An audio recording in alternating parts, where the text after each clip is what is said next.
تخيلوا الرجالة اللي عندهم السبابة أكثر من البنصر اللي هو صباع الخاتم يعتبروا رجالة أذكياء. في الستات العكس، الستات الأذكياء اللي عندهم السبابة أطول من البنصر بس ممكن يجيلهم الزهايمر، وهنعرف ليه في الحلقة. وهنكتشف مع بعض كمان إن الفرق ما بين طول صوابع إيدك ممكن يحدد ذكائك، شخصيتك، وكمان الأكل اللي ممكن تختاره. ما تيجي نشوف. السلام عليكم مشاهدينا الكرام، حلقة جديدة من علم تيوب. وأكيد بعد الحلقة دي هتروح تقيس صوابع إيدك وصوابع أولادك وكل اللي يخصوك. الحلقة دي حرفيا هتغير تصورك عن إن دول صوابع بس.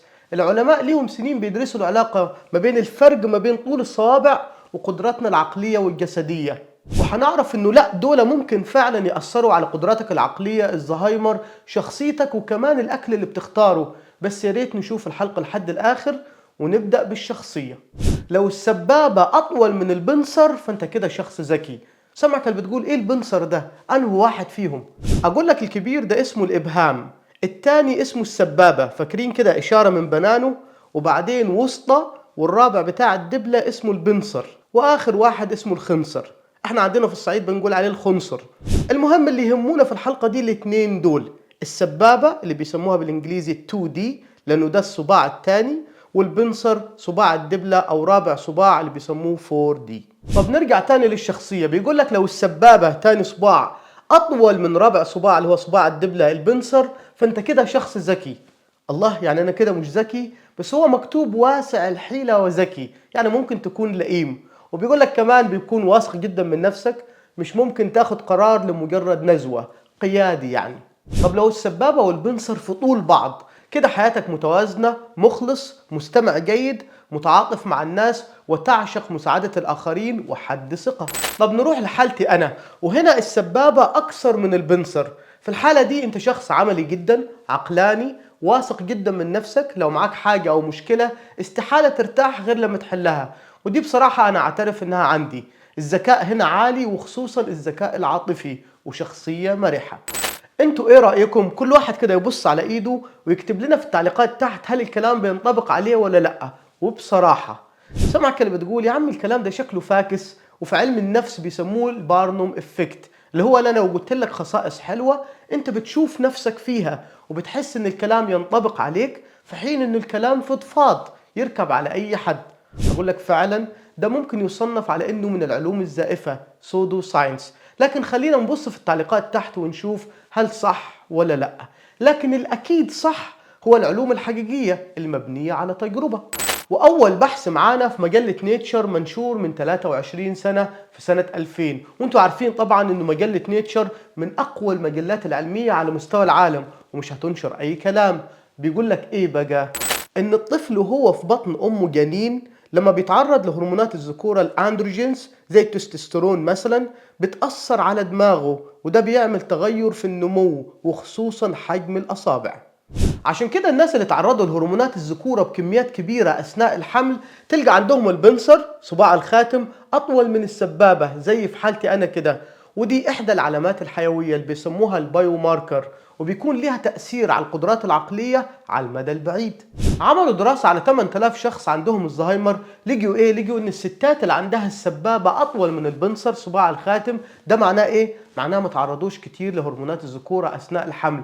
أهو الستات دول عرضة أكتر إن يجيلهم الزهايمر. عشان كده يا ريت الستات اللي بتتفرج على الحلقة وعندهم السبابة أطول من البنصر وبيعانوا من النسيان والزهايمر يكتبوا لنا في التعليقات تحت. والدراسة برضو بتقول العكس صحيح. لو السبابة أكثر زي حالتي أنا كده، ده بيحفظ القدرات العقلية لفترة أطول وبالتالي ما يجيلكش زهايمر بسرعة. وفي بحث مارغريت من لوس أنجلوس في أمريكا في مجلة الزهايمر في 2020 درست العلاقة ما بين الفرق في طول الصوابع ما بين الرجالة والستات وعلاقتها بالذكاء. لقيوا إيه بقى؟ لقوا إن الرجالة البنصر عندهم اللي أطول من السبابة دول بيبقى قدراتهم العقلية عالية، ودي على فكرة الشائع في الرجالة. 67% من الرجالة عندهم البنصر أطول من السبابة، دول رجالة أذكياء. الستات العكس بقى، السبابة بتبقى أطول من البنصر. دول الستات الأذكياء. سبحان الله، كل واحد بيبقى أحسن باللي ربنا خلقه بيه. الرجالة بتبقى أفضل وأذكى لما هرمونات الذكورة تزيد أثناء الحمل، والعكس في الستات بيبقوا أحسن لما هرمونات الذكورة تقل أثناء الحمل. يعني من الآخر عشان ما نتلخبطش، لما تيجي تختاري شريك حياتك يكون البنصر عنده أطول من السبابة، وفي الستات لما تيجي تختار شريكة حياتك تكون السبابة عندها أطول من البنصر. وده مش كلامي، ده كلام البحث. تخيلوا في أبحاث زي البحث ده من النرويج مع البروفيسور أوتر برينك في مجلة جودة الطعام والأكل المفضل Food Quality and Preference. درسوا العلاقة ما بين طول صباع السبابة والبنصر ونوع الأكل اللي بتختاره لما بتكون جعان. لقيوا إيه بقى؟ فاكرين الناس اللي تعرضوا لهرمونات الذكورة كتير أثناء الحمل، اللي احنا قلنا البنصر عندهم أطول من السبابة؟ أهو الناس دول بيختاروا الأكلات الذكورية، برجر، ستيك، الأكلات السمينة.